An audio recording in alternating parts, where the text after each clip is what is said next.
Item 8F, the open door agreement. Councilor Nielsen. Thank you, Your Worship. I'd like to make a motion and I'd like to speak to it, if I could, please. My motion is I move that Council directs administration to provide Open Door a 90-day lease termination date as per the lease agreement.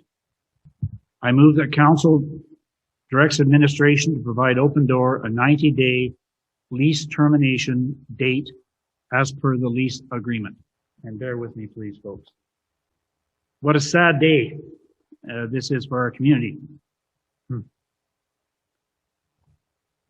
Instead of groups pulling together, we're pulling apart. Sad that the communications that this motion is sparking should have taken place months ago and didn't. Sad that when businesses and residents asked for a timeline for a relocation, we couldn't, for a number of reasons, provide a definitive answer, leaving an awful lot of ambiguity. Most of the information that I have personally received as a councillor on this topic has come from the RCMP or the Open Door and our city administration and the emails and phone calls that I have received. So to better inform myself, I decided to conduct a survey, Joe. I decided to interview downtown businesses and organizations to get a better sense of what the downtown was experiencing as a result of the Open Doors location. I will provide all the data to each councillor and administration when I'm finished. I put together 5 questions and an open-ended question. I've tried to be fair and balanced in the questions. So the first question I asked was, have you or your business been impacted with the Open Doors Integrated Hub's location at the Civic Building? No impact, 2 people. Positive impact, 3 people. Negative impact, 25. 83% said it was negative. So I said, please share your experience. No, it's been great because people now have a place to go. Vagrancy has been reduced because people now have a place to call home. Besides graffiti and garbage, we have people defecating and having sex around my building. Lots of seniors who were regulars will not come into my store now. I've had a loss of sales and an increase in theft. Bank customers are harassed for money when clients leave the bank. My staff are very fearful coming to and leaving work. 8 times that was reported to me. You have to be on high alert. Who is coming into your store? When you take garbage to the dumpsters, you have to watch vulnerable people in your store. Scared for personal safety while I'm at work. Question number 2. Have you had have you had to change business practices or procedures as a result of the Integrated Hub's location? 8 respondents, no changes necessary. 22 respondents say, yes, I've had to make changes in my business practices. That's 73%. What changes were implemented? I got multiple comments about locking doors of businesses, having to create buddy systems established for arriving to and leaving work, security cameras and more exterior lighting, not parking in the back of my business, having to escort clients to and from their vehicles, and I have to start each day cleaning up in front and behind my business. More products are having to be placed behind barriers. I'm not comfortable going back to work in the evening, 3 times. Hiring security personnel to ensure the safety for customers and staff, 2 times. Third question, there has been increased RCMP CPO foot patrols in the downtown area. Have they had an impact on safety in the area? No impact, 2. Positive impact, 20 who said yes, and 3 who said yes, no. And the yes, no was yes, but we've seen a decrease lately in the foot patrols. So 92% of the people responded very positively about foot patrols. Their comments: it's definitely been positive. We would like to see more. They've dropped into my business on numerous occasions to see how things are going. Both the RCMP and CPOs have been fantastic. The vulnerable population sees them and they scatter, only to return after they have finished their patrols. I haven't seen them nearly as frequently in the last few weeks. Do you believe that the location of the integrated hub has had impact on your foot traffic into your business? 9 businesses said no. 1 said it's a positive impact of increased sales. A negative impact, 17 people said it was a negative impact, for 62.9% saying they've had an impact on foot patrol. Please share your experience. Most of my clients are appointment-based, so they still show up.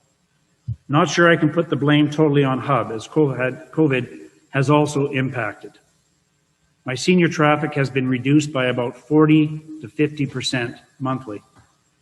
Customers say they drive by, and if it looks safe, they will come in. But if there are vagrants hanging around, they leave. They go elsewhere or come back later. Regular early morning or late evening customers are not coming at those hours because the vulnerable population is hanging around my store at those hours. Downtown shoppers are reporting to the businesses. They're always scanning to ensure their safety. And then the last question I asked was, have your feelings or perceptions of downtown Wetaskiwin changed since the integrated hub opened in the Civic building? Yes, they've changed positively, 1 person. Yes, they have changed negatively, 23, 79%. And 5 said no change in my perceptions. The comments: absolutely not. It is still a great downtown. I'm very proud of the folks involved at the hub. Everyone needs a place to call home. I never would have purchased a property on Main Street knowing what I'm experiencing today. I couldn't give my property away. Who would consider opening a business downtown with all this going on? After all the money we spent on Main Street to revitalize it is now a ghetto. Our house is for sale. I have 2 teenage daughters that started elementary school in Wetaskiwin. They can't even walk to Tim's without being concerned for their safety. They're currently in grade 11 and 12. We are moving back to Calgary after living in Wetaskiwin since elementary school. The lease is up. My lease is up in a year, and I'm reconsidering not renewing it. I lived on Queen Street in Toronto and downtown Vancouver and never seen so much open alcohol and drug use. There's a blatant blind eye by council that downtown businesses don't matter. Many businesses on Main Street have been here for decades, have been the backbone of the community. Now we don't seem to count.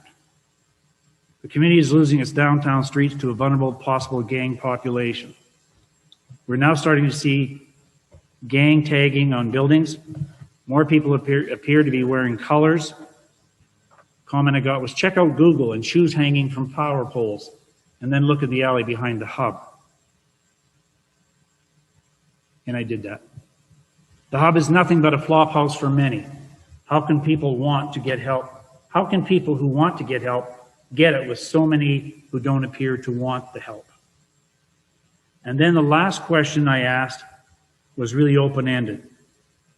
I said, can you give me a personal story or experience that you'd like to share with me? And again, I'm a person who sees the long-term vision and don't want to get caught up with the little bumps in achieving the long-term goal. Dr. Badawi is a Wetaskiwin OB-GYN who actually wanted to be identified. He sees patients from all over central Alberta.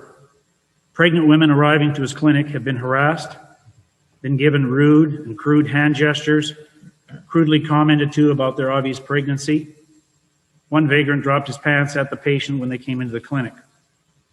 He said they now get to return to their communities to talk about their Wetaskiwin experience. Dr. Badawi also has students from the U of A who take training and do practicum settings at his clinic. The U of A has contacted him to express concern for their students staying in Wetaskiwin. 2 downtown business employees from different businesses commented that they had worked in South Wetaskiwin businesses for a combined 12 years. Between the 2 of them, they worked in 3 businesses: the food industry, the liquor industry, and a convenience store. They reported that they knew the vulnerable population from past years, and currently this is not the same population they experienced at the south end of town. This population, according to them, is much younger and way more aggressive or intimidating. Two businesses reported that between COVID and Hub, they felt they had between 40 to 60 days before they would likely have to close. I'd like to repeat, they don't view that solely as a Hub's responsibility. They also view that COVID's had a bearing on that. Please bear with me. Two different businesses indicate they're considering letting their leases lapse when they come due this year. Another different business is considering relocation to another community. A local liquor store reported vodka theft at $918.16 in the month of April, and indicated that loss did not include single serves or other alcoholic beverages. It was reported that they're not even sneaky about their thefts. They just come in and help themselves and run out. We are not allowed to intervene for our own safety. Drugstores reported to me that theft is up. One store says that the theft is small electronics and gravel. And I thought gravel was behind counters. But while another said it was curling irons and flat irons. When I asked about that, they said they thought it was used for heating or cooking drugs. Company policy is to report the incidents and not to intervene for their personal safety. A person under the influence arrives at a business and walks straight through the business into a back office. It took 2 RCMP and 1 security person to wrestle this person out of my office and onto the floor for arresting.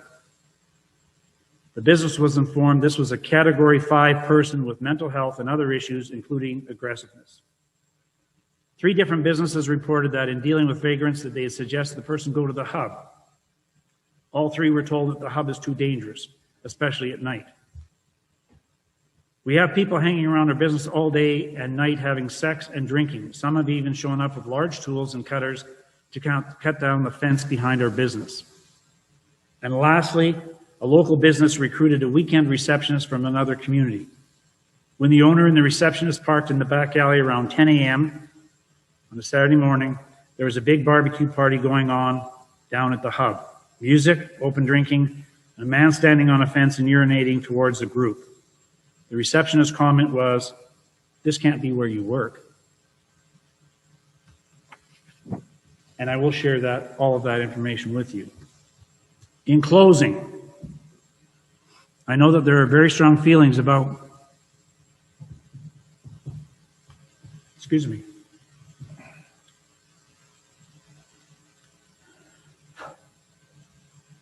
In closing, I know there are very strong feelings about supporting our vulnerable population.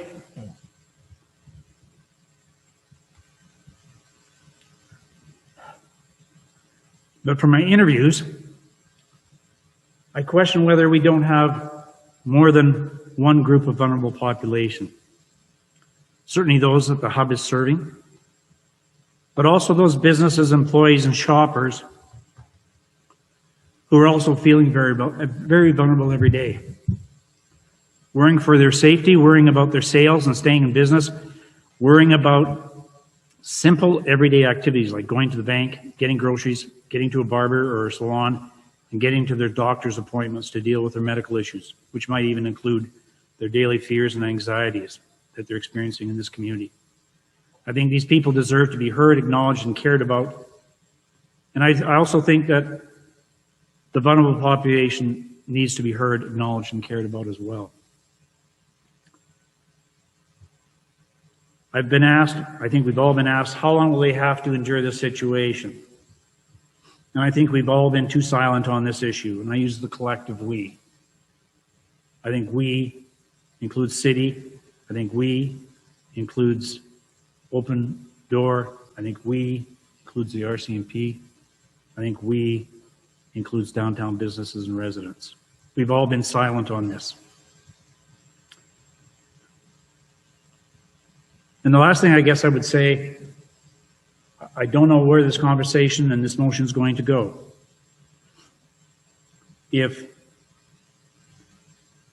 it is passed, I do know that many of the people who I talked to, pardon me,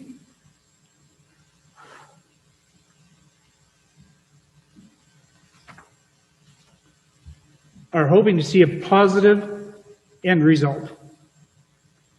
And that positive end result is not just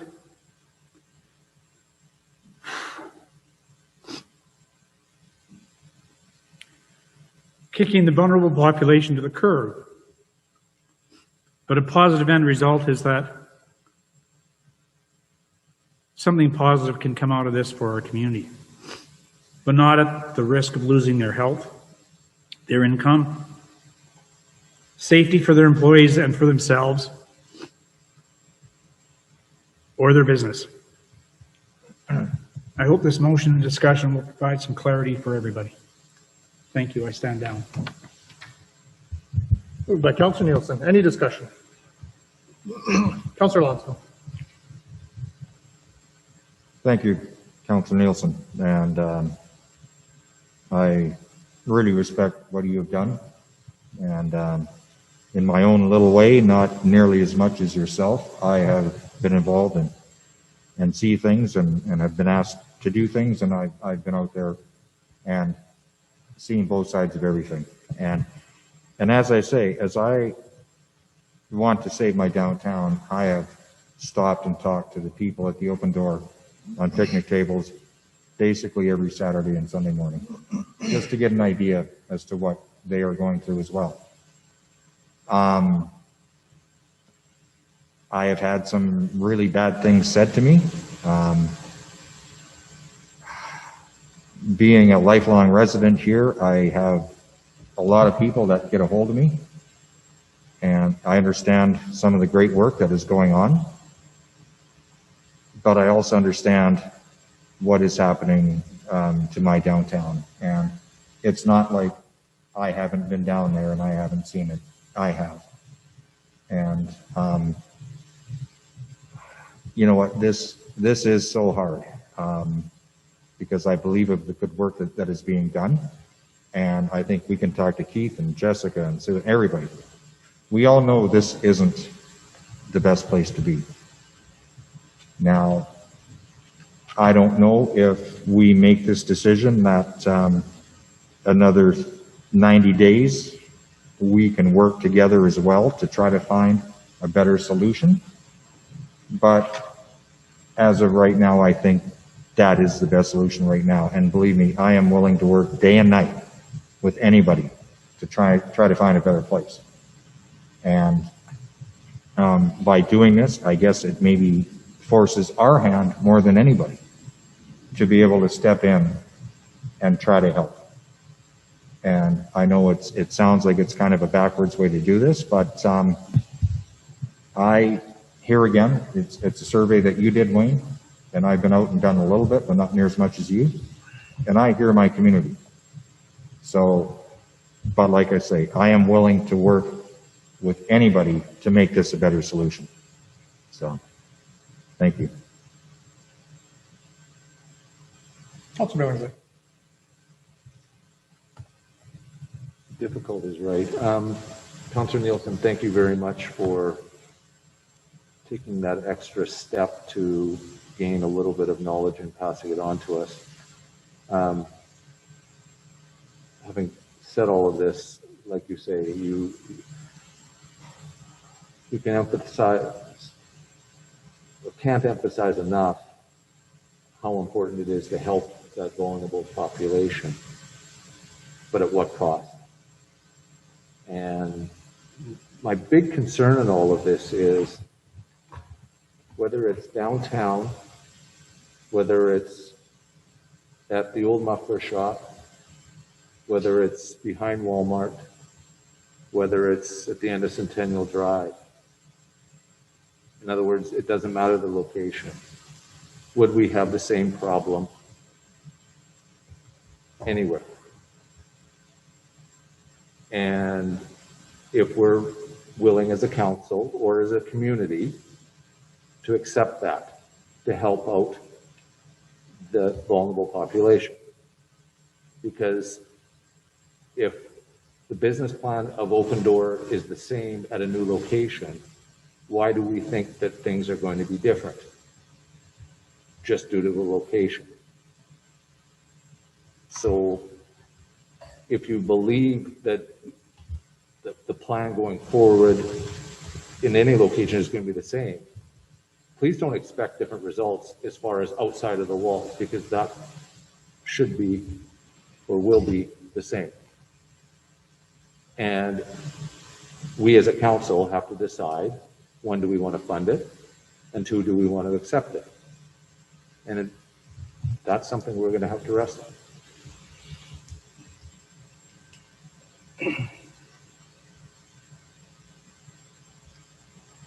Councilor O'Neill. Thank you, Councillor Nielsen, for doing the report.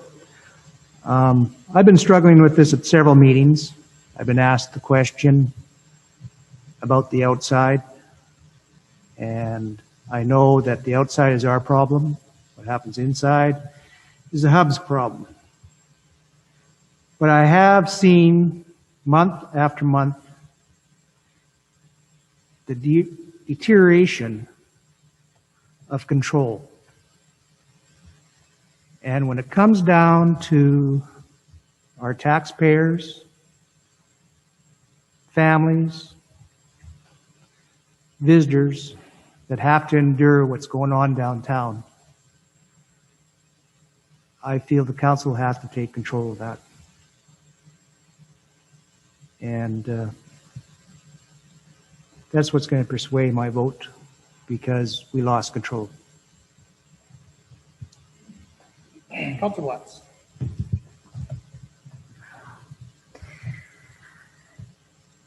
As with the others, thank you to Councillor Nielsen for providing us the information that you've gathered. I have worked in healthcare for going on 7 years now. I've seen some horrible incidents in my career, and many of these are burned into my memory. The vulnerable population that utilize the hospitals in any city deal with mental health issues, attempted suicides, overdoses, assaults, and many other situations that are unfathomable to most people. In a city like ours with limited resources, we treat the issues that people come in for, and we are restricted on what services we can offer once they leave, as most treatment options are outside of our city and away from their support systems. The emergency department in any rural area dealing with the vulnerable population has been a revolving door, giving treatment, releasing them, and having them come back because they aren't getting the help that they need. With the city historically constantly opening and closing shelters, we are a closing door. We open with the intention of helping our most vulnerable, but we've never had resources available to them. We house them for a few months out of the winter and then close, putting these people back out onto the streets again. Last time we closed with snow on the ground and putting people back out into the frigid temperatures. When Camera's Open Door came to our city, they had a plan to house our vulnerable population and provided resources to them. That way, we aren't a revolving door or a closing door. We're an open door. We bring the people in who need the resources, get them the help they need mentally and physically, with hopes that one day these people will no longer need these resources. To me, I can't stomach seeing 250 people who desperately need these resources be told, we have 90 days to find you a new space, and if we fail you. The resources won't be there. You're back out on the streets. As a healthcare worker first, I can't see people who have severe mental and physical health issues who finally have hope for the first time in their life be told that this might be the end for them, jeopardizing 6 months of hard work from various organizations coming together and potentially having no new location is unethical for people who need these resources. We all know that the hub is in the wrong location. We all want it to move, and in the meantime, we need to find ways to make it a safer place, because whether it's within the 90 days or outside of the 90 days, we still have a duty to make it a safer place. And we need to come up with a plan for that, which is what we're working on with the Hub Task Force and trying to come up with new ideas. I think we do have an absolute duty to our downtown to keep them safe and to keep the people inside the hub safe. And I don't think that those should be two opposing options. I think that we need to come together on this and try to come up with ways that we can make it an even safer place. And that might be looking outside the box on what we have already done. I don't think that putting 90 days on this is feasible because we've had 5 months to look for a new location. We had months before that to look for a new location, and we're struggling. And putting 90 days on it isn't going to put heat on the government to give us more funding. It's not going to help anything in the event that what happens if we find land but we need to build? What happens if we find a building but it needs renovations? And in the meantime, we're panicking trying to move these people into a new location. I can't stomach the idea that 250 people who are receiving medication, receiving mental health services, receiving any sort of health care right now may not have those resources in 90 days if we fail them. That's all I got. Anyone else?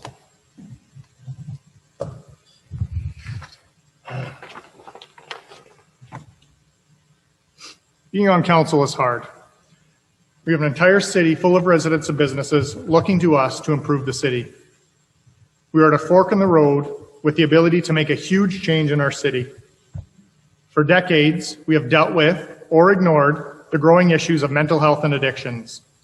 The issues we're seeing downtown aren't new, they're in a new area. In years previous, we've had committees struck to deal with loitering, public drinking and drug use, aggressive panhandling, public intoxication, people passed out, people dead. In my years as a funeral director and a firefighter, I've not only seen firsthand the issues our community face, I've worked it. I've helped EMS load a patient into the back of the air ambulance. I've administered Narcan. I've done CPR. I've helped the RCMP arrest people who are passed out and not cooperating.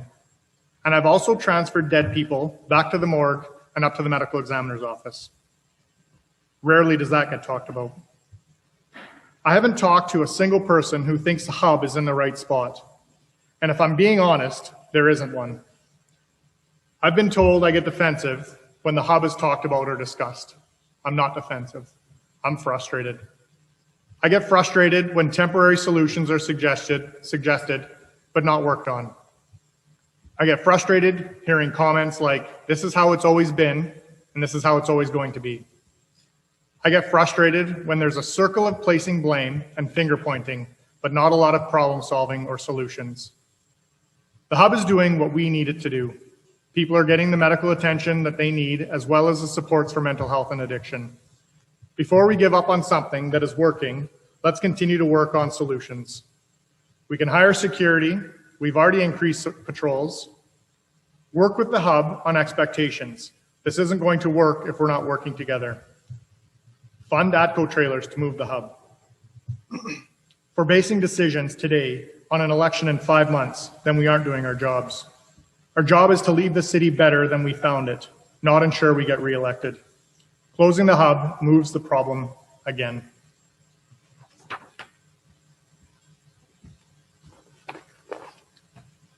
Anything else? Councillor Blatz.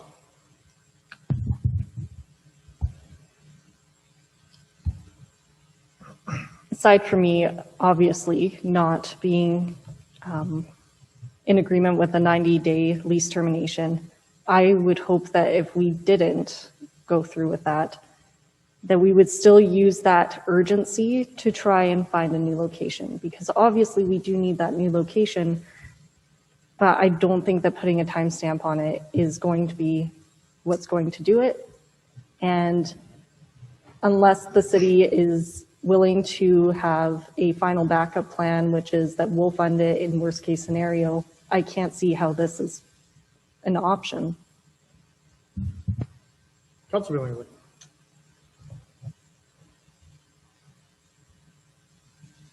I guess my concern is it isn't the city's responsibility to find a location.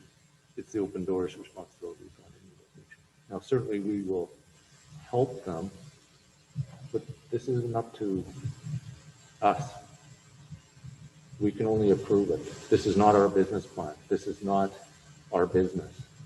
We're helping fund it and hopefully help some of the vulnerable population. But it isn't on us. It's on them. I disagree 100%. This is absolutely a city issue. We've got a decades-old problem of everything that I listed off before: public intox, aggressive panhandling, loitering, whatever else has been going on in the city. Like I said, commuters were struck trying to find a solution for it. The issues that we're seeing downtown are very similar to the issues that we saw in the south end of town. And with the hub closure and not finding a new location to work on the treatment, we're going to go back to the same problem. And it's going to be a city problem again. It's going to be RCMP resources dealing with that. It's going to be hospital resources dealing with that. It's going to be your fire service dealing with medical assists and medical responses to that. It is absolutely a city issue. And I'm not okay with how it was 4 years ago before the emergency shelter was set up. I wasn't okay with it 6.5 months ago when we didn't have anything in place and the open door wasn't operating. I agree 100%. That is not the location. I spoke to no end saying that the last place that I want a shelter or the hub was to be back at the Civic Building. Situation out of my control. The zoning change wasn't approved for a building on the south end of town. Whatever. That's nothing you can do about it now. But do you think, Tyler, that if Open Door was in the Muffler building and that happened, that everything would be good? No. We wouldn't be having these discussions, the same discussions today? We wouldn't be having these discussions because the Open Door would be operating completely separate of the city and not working out of the city building. But that's not... We had all of these issues, the public talks, everything that was going on, aside from the parties with the music and picnic tables set up. We had all of these issues going on the south end of town. These aren't new issues. They're in a new place.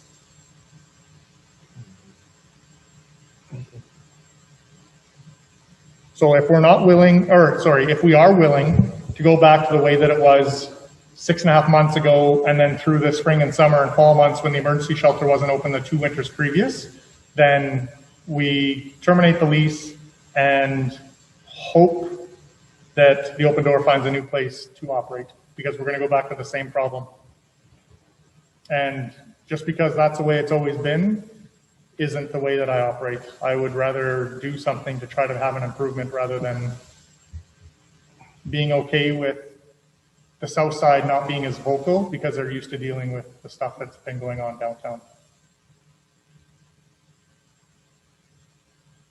Councilor Blatz.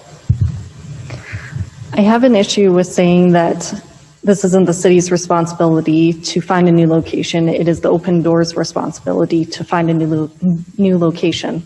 That contradicts something that Councillor Lonsdale said, in the sense that he said that he would love to try to find any option available and will work day in and day out to try and find that new option. If I had the confidence that we would find that option, maybe this would be a different story for me. But I don't have that confidence that we will be backing them 100% to try and find that new location, because we're still divided on it no matter how this vote goes. They need a new location, and we wanted them here. We wanted them to help us with this issue. We've had this vulnerable population issue with no resources and no funding for so long. And we finally have an agency that has come in here. They know exactly what they're doing. They're seeing so many good things come from this. And we're telling them, hey, we're going to close you down, but we're also not going to help you find a new location. That is unfathomable to me. Councilor Billings. And I guess for me, if we back up to when we talked about an Open Door, and I don't know exactly how it worked, if they came to us or we came to them, but it was really started off as an emergency shelter, and they could provide other services. When the conversation started with Open Door, what they have now, and I'm not saying it's a bad thing, that's not what I envisioned back in September of last year. It was an emergency shelter, but they also could provide other services. And now it's become a total integrated hub. So, and it's their business plan. It wasn't our plan to, okay, we want to do this, this, this, and that. They provided, it was their business plan to us. So, in my opinion, yeah, it's on them to find a location. We're not in the AHS business. No, we're in community safety business, so. Yep.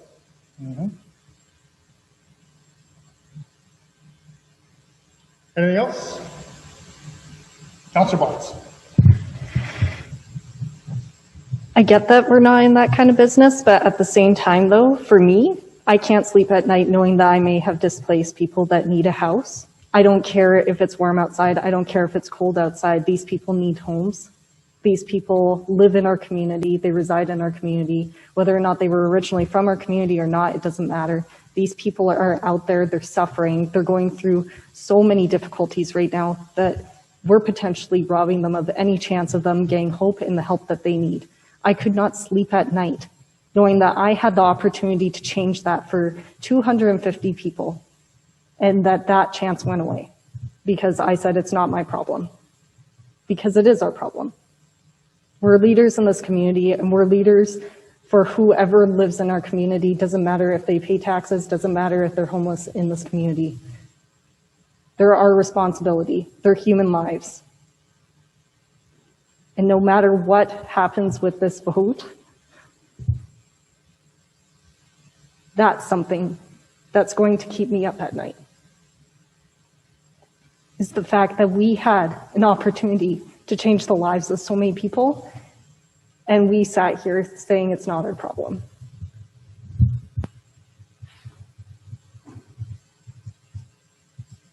Councilor Nielsen.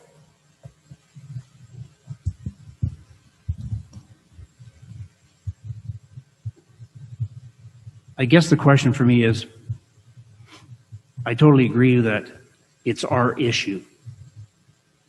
It's in our community, and so it can't be ignored. Having said that, the ultimate responsibility, where our province has indicated through the way they've set themselves up and the ministries they've created, health, addictions, those things are provincial mandates. And as a result of that, I don't believe it's the taxpayers' responsibility to solve the problem by themselves. And I'm not suggesting that other people haven't contributed, because obviously when Jessica has reported the kinds of funding and so forth that she's received, there's lots of money operationally. But the very ministries that are charged with the responsibility of looking after the mental health and addictions of the residents of this province do not appear, as long as we're looking after the problem, to want to have a conversation about a long-term solution in our community. And ultimately, it is my belief that it is Alberta Health and Mental Health that is responsible for ensuring safety programs, places, and practices for this population. Absolutely our issue, but not absolutely our responsibility singly. Thank you.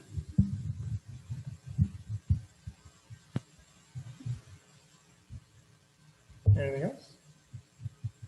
Ready for the question. Those in favor? Opposed? Carried.